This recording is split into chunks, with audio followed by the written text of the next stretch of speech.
제가 한 2주 전쯤에 어느 존경하는 선배 목사님이 계셔서 좀 찾아오라고 하셔서 가서 인사를 드린 적이 있습니다. 근데 목사들이 만나면 무슨 얘기할까요? 굉장히 거룩한 얘기만 할 것 같죠? TV 드라마 얘기했어요. 예. 이 목사님이 굉장히 좋은 드라마가 있다고 꼭 봐야 된다고 추천을 하나 해주셔서 제가 이번 주에 정신을 놓고 그 드라마를 쭉 봤습니다. 뭘까요? 낭만 닥터 김사부 2라는 드라마입니다. 근데 이 드라마를 좀 이제 소개를 해볼게요.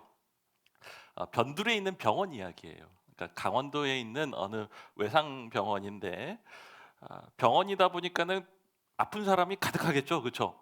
근데 아픈 사람이 환자들만 있는 게 아니라 가만히 드라마를 보니까 의사들도 아픈 거예요.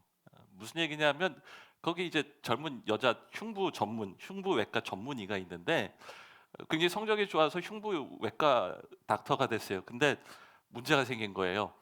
피만 보면은 구토가 막 나오고 심하면은 기절해 버리는 거예요. 그러니까 수술하다가 갑자기 이렇게 밖으로 뛰쳐나가는 그런 일도 생기고 본인이 이제 그걸 어떻게 이렇게 저렇게 막 뭐가 잘못돼서 뭐 이래서 이러고 변명을 하는데 도저히 안 되겠으니까 한 번은 그 신경 안정제를 먹고 수술실에 들어가요. 그리고 수술실에서 그냥 쓰러져서 잠들어 버리는 그런 일이 있어요. 어떻게 된 거예요? "너는 아웃이야." 이러고는 이제는 돌담병원이라는 이 외부에 있는 변두리에 있는 병원으로 확 보내버린 거예요. 그리고는 이제 계속해서 고민이 있는 거예요. '나는 흉부 닥터가 되고 싶은데 도저히 난 피를 보면은 이걸 견디지 못하니 어떻게 하나.' 또 다른 의사는 사실은 좀 어려운 환경이 있어서 사정이 있었겠죠. 사채를 끌어다가 썼는데 그게 제때 갚지 못하니까는 이자가 계속해서 막 불어나오는 거예요. 그러니까 병원으로 막 사채업자들이 찾아오고 괴롭히는 그런 흉한 꼴까지도 당하는 그런 어려운 일 가운데 처하게 됩니다. 그래서 그 사람도 쫓겨나서 이 변두리에 있는 돌담병원으로 온 거예요. 근데 그 돌담병원에는 특별한 의사분이 한 분이 계신데 실력도 좋지만 나름대로 굉장히 바른 강직한 성품을 가지고 계신 김사부라는, 이름이 김사부예요. 김사부라는 그 닥터가 있는데 이 젊은 후배들을 받아서 어쩔 때는 호통을 막 치면서 혼내기도 하지만 뒤로는 그들이 올바른 의사가 되기를 바라면서 계속해서 도와주고 지도해 주는 거예요. 사실은 그 사람들을 남들이 알아주지 않는 그 재능이 있는 것을 보고 그걸 보고 일부러 그 사람들을 아닌 것처럼 하면서 스카우트를 해 놓은 거예요. 그리고는 그 젊은 사람들을 데려다가 계속해서 도와주면서 환자들을 치료하게 할 때 이 젊은 의사들이 자기의 그런 장애들을 넘어가서 극복하는 과정을 겪게 되고요. 그러면서 김사부는 이 못난 의사들의 손을 통해서 죽어가고 있는 환자들을 치료해 나가는, 그래서 그 의사들도 진짜 의사스러운 의사가 돼가는 그 과정들을 그리는 그런 드라마입니다. 보면서 얼마나 은혜를 많이 받았는지 몰라요. 네. 근데 저에게 이 드라마를 보라고 추천하신 목사님이 이렇게 말씀하시더라고요. 사모님께서 그 드라마를 보시다가 남편한테, 목사님한테 "당신이 김사부 같은 목사가 됐으면 좋겠어." 그렇게 얘기를 하더래요. 그 말이 저의 마음에 확 와닿았어요. 사실은 그래서 드라마를 봤어요. 그 드라마를 가만히 보면서 저도 생각하게 돼요. 저가 그러한 목사가 되기를 바랍니다. 그리고 또 생각을 하게 돼요. 우리 교회 성도들이 이렇게 계신데 여러분도 김사부와 같은, 혹은 거기에서 함께 일하는 그 의사와 같은 그러한 성도들이 되기를 간절히 바랍니다. 예.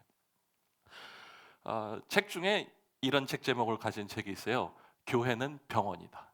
네, 교회가 어디라고요? 병원이에요. 예. 여러분, 돌담병원에는 김사부가 계신데 교회에는 김사부가 없잖아요. 대신에 어떤 분이 계실까요? 예사부가 계시죠. 그죠? 예, 예수사부님이 계시죠. 예. 그분이 누구십니까? 그 예수님이 보여주는 하나님이 누구입니까? 라는 질문을 던지게 될 때 오늘 본문에서 우리는 알 수 있어요. 택하시는 하나님이신 거예요. 선택해 주시는 하나님. 아브라함을 선택을 하시고요. 그리고 사실은 저도 택하셨고 여러분 한 분 한 분을 다 택하시는 그러한 하나님이시라는 거예요. 그게 얼마나 감사하고 영광스러운지 몰라요. 근데 두 번째로 그럼 누구를 택하죠? 라는 질문을 좀 던지고 싶어요. 그럴 때 간단하게 대답할게요. 못난 사람들을 택하시는 하나님이세요. 오늘 성경에 아브라함이라는 분이 계신데 아브라함이라는 사람 정말 못난 사람이에요. 두 가지 이유를 좀 생각해 볼게요. 첫 번째는 답이 없었어요. 그 당시엔 아이를 낳는 것이 굉장히 중요했어요. 요새도 아이를 못 가지면은 갖고 싶은데 아이가 안 생기면 참 괴롭죠. 그러나 예전에는 아이를 갖는 것이 거의 우상과 같이 되어 있었어요. 그러니까 요새식으로 하면 대입을 한다든지 젊은이들이 취업을 한다든지 하는 그것과 같은 것이었단 말이에요. 그러니까 아이를 낳지 못할 때는 본인이 답답할 뿐만 아니라 부끄럽고 또 남들 보기에는 능력이 없는 사람처럼 무능한 사람처럼 보일 수도 있었다는 거예요. 근데 아무리 애를 써도 아이를 갖지 못하는데 아무리 백방을 노력해도 답이 안 나오는데 그걸 어떻게 합니까? 두 번째로 아브라함은 사실은 인격적으로도 좀 문제가 있었어요.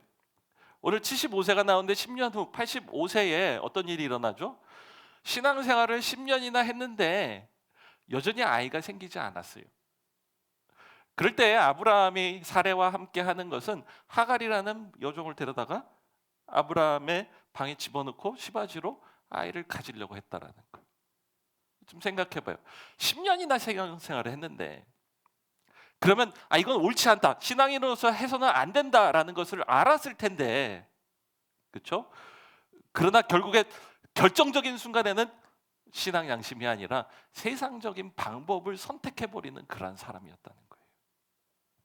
믿음이 좋은 것 같이 보였고 신앙생활을 잘하는 것 같았지만 결국에 마음 가운데는 세상의 풍조에 휩쓸려 다니는, 그리고 그것을 내려놓지 못하는 사람이었어요. 어떤 면에서 참 어떻게 이런 사람들이 있을까 하는데 하나님 누구를 택하십니까? 그 많은 사람 중에 아브라함과 사레를 택했다는 거예요. 가끔씩 어떤 분들이 교회 오셔서 실망하시고 이렇게 해죠. 교인들 수준이 왜 이 모양입니까? 이렇게 얘기하세요. 그럴 때 답은 뭘까요? 교회는 어디라고요? 병원이에요, 여러분. 예. 여러분, 병원에 아픈 사람이 없으면 그 병원이 어떻게 된 거죠? 문제가 있는 병원인 거예요. 예. 교회는 당연히 아픈 사람이 많고 아픈 사람이 치료받는 곳이라는 거예요. 아픈 사람, 다친 사람, 상처받은 사람, 삐뚤어진 사람, 어떨 때는 미친놈 같은 놈, 그다음에 뭐 죽기 직전의 사람 다 왔을 때 그들은 하나님의 택하시고 보낸 사람이라는 거예요. 그리고 교회는 그들을 치료하는 곳입니다.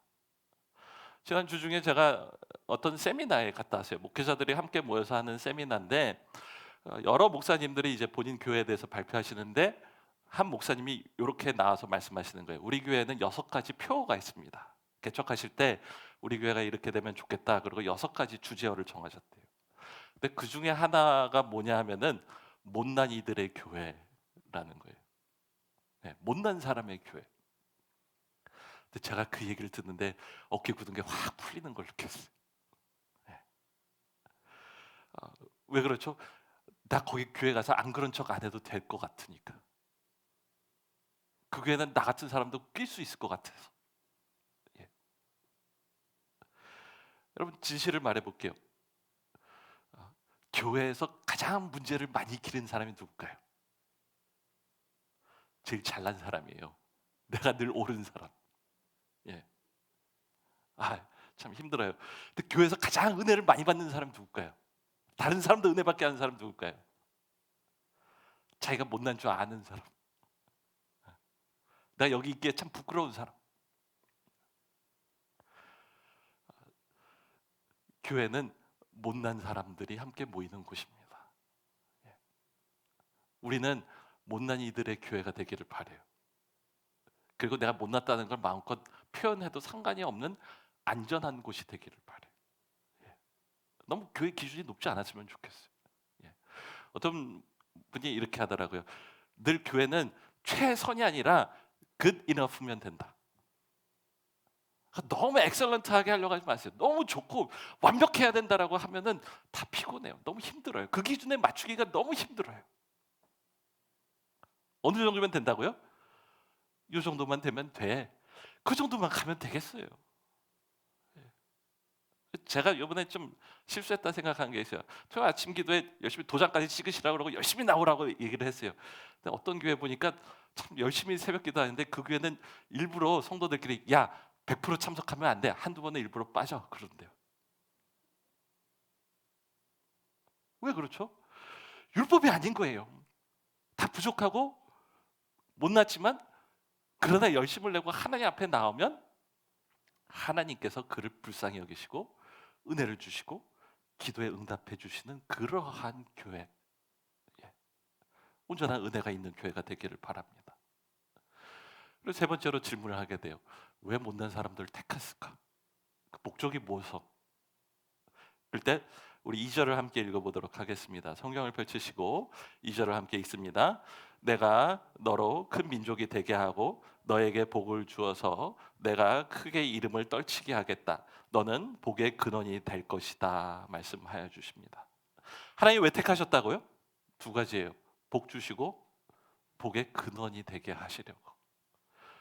복 주신다라는 건 무엇입니까? 사실은 그게 하나님의 미션이에요. 하나님의 사명이에요. 하나님이 사람을 창세기 1장에서 창조하실 때 생육하고 번성해서 땅 위에 축복만 하라고 얘기해 주셨어요. 하나님이 사람을 만드실 때 하나님이 원하신 것은 생명을 가지고 생명을 풍성하게 누리기를 원하시는 소원이 있었다라는 거예요. 근데 그게 쉽게 되지 않았어요. 사람 욕심이 많고 하나님께 대항했기 때문에 계속해서 하나님이 생명을 주시는 것 대신에 죽음을 가져오고, 질서를 만드시면 거기다가 혼돈을 가져오고, 그리고 축복을 가져오실 때 거기다가 저주를 초대하는 게 사람의 죄의 결과였다라는 거예요. 그럼 인생을 살아가다 보면 선의로 좋은 일을 하려고 하는데 사람들의 욕심과 그리고 죄와 다툼과 시기 질투 때문에 일들이 망쳐지고 무너지는 것들을 경험해 보셨나요? 그러면서 사람들에게 실망해 보신 적이 있으신가요? 하나님은 수도 없이 실망하셨어요. 창세기 12장을 읽고 있는데 창세기 3장부터 11장까지는 끊임없이 죄가 선악과를 따먹는 거에서 시작해서 형이 동생을 살인하는 데에서부터 남이 나를 때렸을 때 나는 7배로 갚아주겠다고 하고 수십 명을 죽이는 그러한 죄로 점점점 죄가 확산돼서 마지막에 11장에는 바벨탑을 쌓고 하나님 대신 우리가 하나님처럼 되겠다라고 하나님께 대적하는 사람의 죄가 가득한 세상이 됐어요. 그래서 하나님은 사람들을 흩어버리시고 언어를 다 다르게 만들었어요. 그럼 그 정도면 이제 끝. 이제 손 떼자 생각이 들 것 같은데 하나님은 어떤 하나님이세요? 여전히 아브라함을 택하시고 포기하지 않고 그에게 생명을 약속해 주시는 하나님이신 거예요. 그래서 제가 했어요. 복 주시는 하나님이 아니라 그럼에도 불구하고 내가 너에게 복을 주겠다라는 걸 말하고 싶어요. 예수님도 사실은 그래서 이 땅에 오셨습니다. 요한복음에 이렇게 말하죠. 내가 온 것은 양들이 생명을 얻게 하되 더욱 풍성하게 얻게 하려는 것이다. 그럴 때 그 예수님은 그러기 위해서 자신의 생명을 대신 내어주시는 길까지도 가시는 그러한 예수님이셨다는 거예요. 하나님 누구십니까? 우리에게 복을 주시는 하나님이세요. 어떤 분 이런 질문을 하실 것 같아요. 그러면 그건 기복신앙 아닙니까? 이렇게 얘기할 것 같아요. 그럴 수도 있어요. 그렇죠. 기복신앙이 조심해야 돼요. 그래서 하나님의 뒤에다 하나를 더 붙이셨어요. 그 세 번째 포인트예요. 하나님은 복을 주실 뿐만 아니라 복의 근원이 되게 할 것이다 라고 얘기하셨어요. 무슨 뜻입니까? 하나님이 나를 축복하신 이유는 그러함으로 내가 다른 사람에게 축복을 주는 사람이 되기를 원하시는 거예요. 전도사님 이렇게 필리핀에 선교 가시는데 이런 말 쓰더라고요. 누가 플로잉 해주셔서 감사하게 부족한 재정이 채워졌어요. 이렇게 얘기해요. 플로잉이 뭔가 이랬더니 우리 옛날에 쓰던 교회에서 쓰던 특별한 용어예요. 플로우가 이게 흐른다는 거잖아요. 그러니까 자기 갖고 있는 거 이렇게 물질을 흘려보내줘서 우리한테 채워줬다는 얘기예요. 교회는 믿는 사람은 복을 간직하는 사람이 아니라 복을 흘려보내는 플로잉하는 그러한 사람입니다.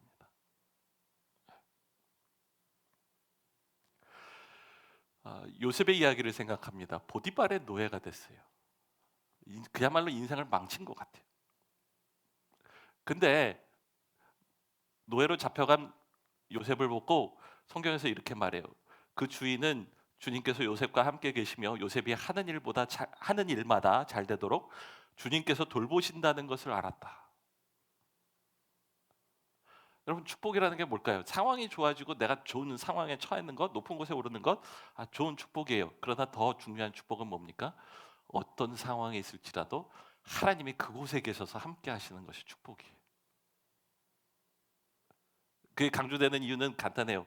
오늘날과 같은 대한민국의 상황은, 거기다가 지금 있는 여러 역병들 때문에 경제가 점점 침체되고 있을 것 같은 그 상황에서 우리가 구해야 될 복은 무엇입니까? 당장 환경이 좋은 환경으로 가게 해주세요. 당장 이 문제가 해결되게 해주세요. 그게 당장 답이 안 돼서 신앙이 흔들릴 수도 있어요.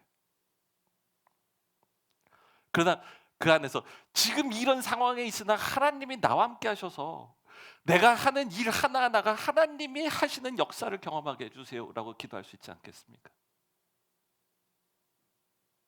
근데 성경은 거기서 멈추지 않았어요.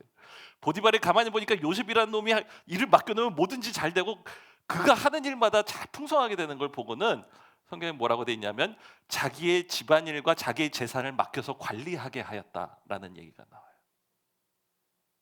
근데 그 다음에 주님께서 요셉을 보시고 그 이집트 사람의 집에 복을 내리셨다.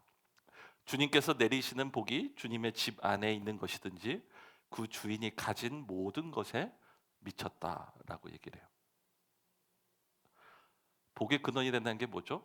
하나님이 나를 가득 축복해 주시고 채워 주실 때 그 나 혼자만 갖는 게 아니라 그로 인해서 내 주변에 있는 많은 사람들이 내가 소속된 그곳이 다 함께 복을 누리게 되는 그러한 사람이 됐다라는 거예요. 여러분 직장을 놓고 생각해 봐요. 여러분 직장에서 정말로 인정받으시고 칭찬 들으시고 일 잘한다는 얘기 들으시길 바라요. 그런데 그것을 통해서 여러분 자신만 잘 되는 게 아니라 그 직장 자체가 번성하게 되기를 바랍니다. 하나님을 경험하게 되기를 바라요. 여러분 남들은 다 포기하고 손 놓는 것들을 여러분은 되게 하시는 분들이 되기를 바라요. 근데 그것을 통해서 하나님이 여러분과 함께 계시다라는 걸 믿지 않는 사람도 고백할 수 있는 그러한 여러분 되시기를 바라요.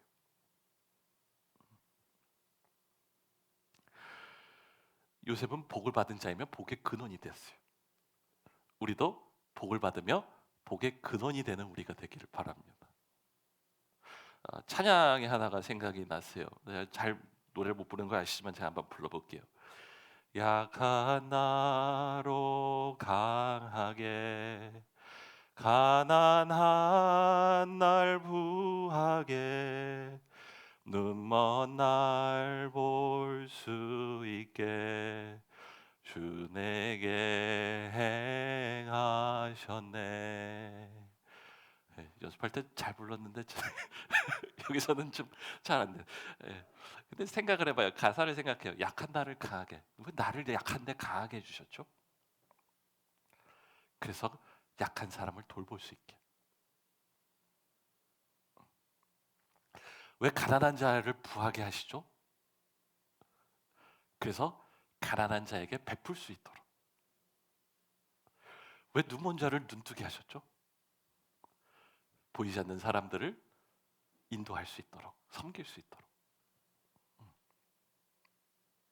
사실은 예수님이 그렇게 우리에게 해주신 거 아니에요. 그렇다면 우리도 그리스도를 따르는 사람으로서, 주님의 길을 걷는 사람으로, 예수님의 형상을 가진 사람으로서 그러한 삶을 사는 것이 마땅한 것입니다.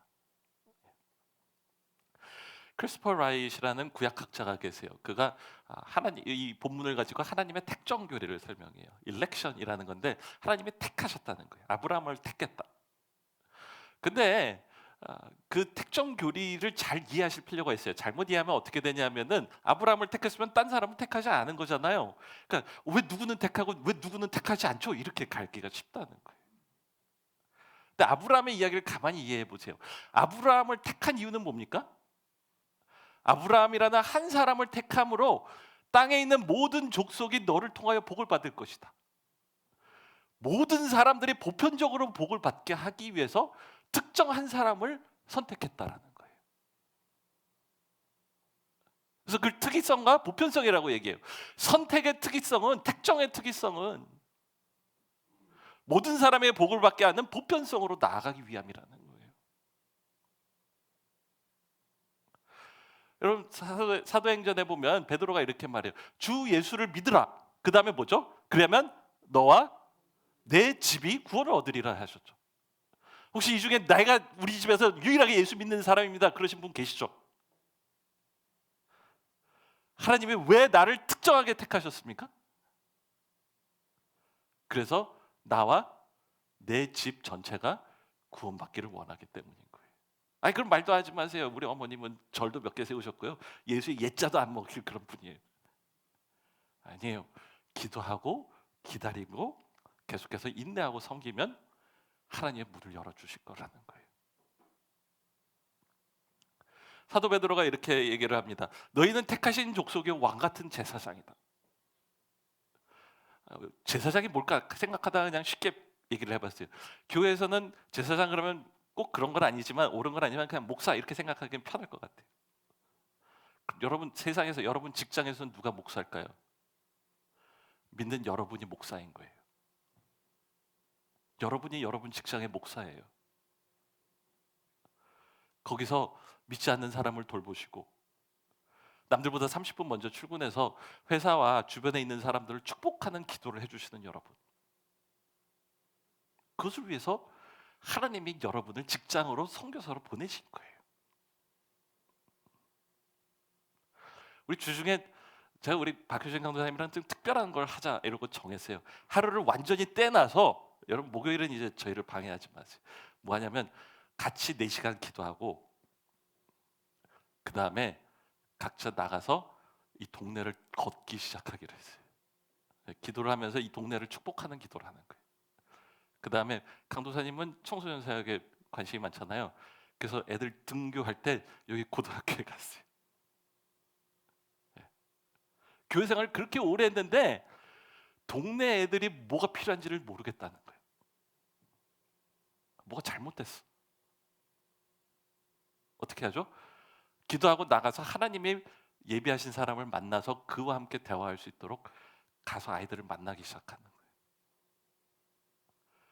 저도 그걸 했어요. 이 동네가 축복을 받아야겠어요 생각을 해서 늘 가던 곳에서 제가 예기치 않은 질문을 한 가지 던졌어요. 그곳에 계신 분한테 기도 제목이 뭐예요? 이러고 물어봤어요. 교회 몇 년 동안 목사하면서 이 동네 하면서 얼굴 다 알잖아요. 이 동네 가면 식당이 다 저 목사인 줄 알아요. 네. 근데 한 번도 기도 제목 뭐예요? 이러고 물어본 적이 없어요. 근데 잘못한 걸 알겠어요. 그래서 물어봤더니 전혀 예기치 않게 그분이 정말 저가 지금 몸이 너무 아파서 병원 검사를 맡아야 되는데 목사님 기도 좀 해주세요 이러더라고요. 예. 용기를 얻어서 계속 좀 해보려고요. 여러분 이 동네에 예수 수망교회가 있는 이유가 뭡니까? 여러분 이 동네 사람들 잘 모르시죠? 그게 아니라 이 교회가 이 지역에 있으므로 이 동네가 축복을 받게 하는 축복의 아웃포스트, 축복의 교두보가 되기 위해서 이 교회가 있는 거예요. 성도는 왜 성도입니까? 그러므로 하나님의 축복을 여기서 받으셨으면 축복을 세상으로 실어 날르는 분이 되세요. 말씀을 들으셨습니까? 가서 말씀을 동일하게 전하세요. 야, 주일 말씀에 이런 걸 들었는데 내가 마음에 참 와닿더라. 여러분 여기 와서 기도하시다가 기도 응답 받으셨어요? 찾아가서 다른 사람을 붙들고 기도해 주세요. 여기서 여러 가지 하나님이 건강을 주셨습니까? 가서 연약한 자를 돌보세요. 그와 같은 삶을 살아갈 때에 성도는 온전하게 왕이요 제사장이요 복을 받으며 복을 주는 사람이 되는 겁니다. 여러분 우리 소그룹으로 모이죠. 제가 일부러 동질 집단 비슷한 사람들끼리 묶어놨어요. 그때 나와 같은 사람끼리 모여서 우리끼리만 좋고 서로 위로하고 위로받는 것을 넘어서 이제는 여러분의 네트워크 안에 있는 주변에 있는 사람들을 섬기고 돌보기 시작하는 소그룹이 됐으면 좋겠어요. 성도 한 분이랑 얘기한 게 있어요. 계속해서 일주일에 2번씩 고아원에 가셨대요. 그래서 얘기를 했어요. 그러면 같은 뜻 있는 사람 모아서 같이 가서 사역하세요. 그 소그룹을 해드릴게요. 하나님의 사명에 함께 참여하는 소그룹이 되시기 바랍니다. 그러면 건강한 소그룹이 되고 자연스럽게 전도도 되시고 그 소그룹에 모여야 될 이유가 점점 확실해질 거예요. 우리 교회는 계속해서 복을 받는 곳이 되기를 원합니다.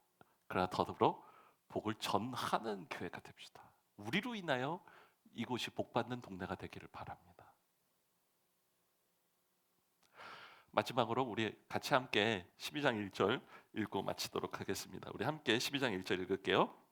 주님께서 아브라함에게 말씀하셨다.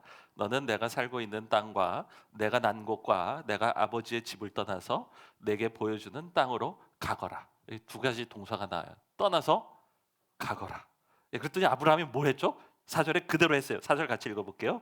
아브라함은 주님께서 말씀하신 대로 길을 떠났다. 롯과 그와 함께 길을 떠났다.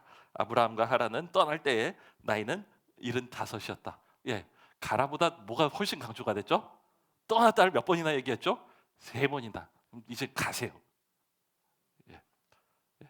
근데 주일날 모였으면 주중엔 세상으로 향해 가세요.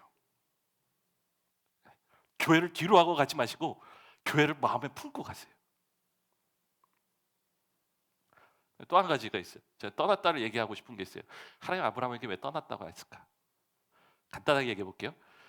지금까지 하던 식으로 하면 지금까지 하던 결과를 얻을 거예요.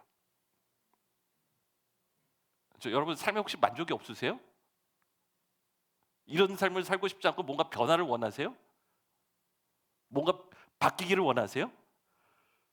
지금까지 하던 대로 하면서 원하는 건 바뀌기를 기대하시면 문제가 있는 거예요.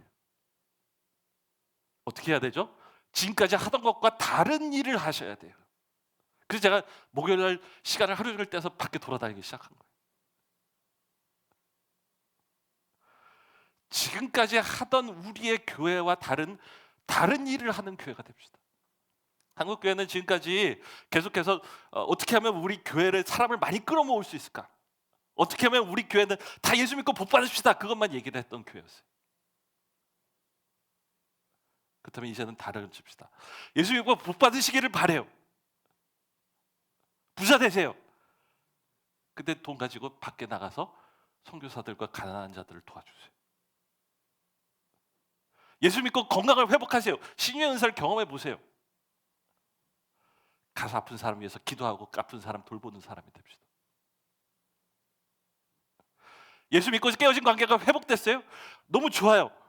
이제는 가서 다른 사람들을 위해서 섬깁시다. 열심히 애들이 교회 생활 열심히 하고 아이들 위해서 기도했던 애들이 좋은 학교를 갔어요? 좋은 직장에 갔어요? 너무 감사하죠. 이제는 공부하지 못하는 아이들, 공부하고 싶어도 공부할 여력이 없는 아이들 때문에 자녀 때문에 마음이 상한 엄마들 가서 돌보고 그들을 위해서 상담해주고 돌봐주는 공동체를 만드세요. 그럴 때에 건강하게 하나님 원하시는 교회가 될 것입니다. 기도하겠습니다.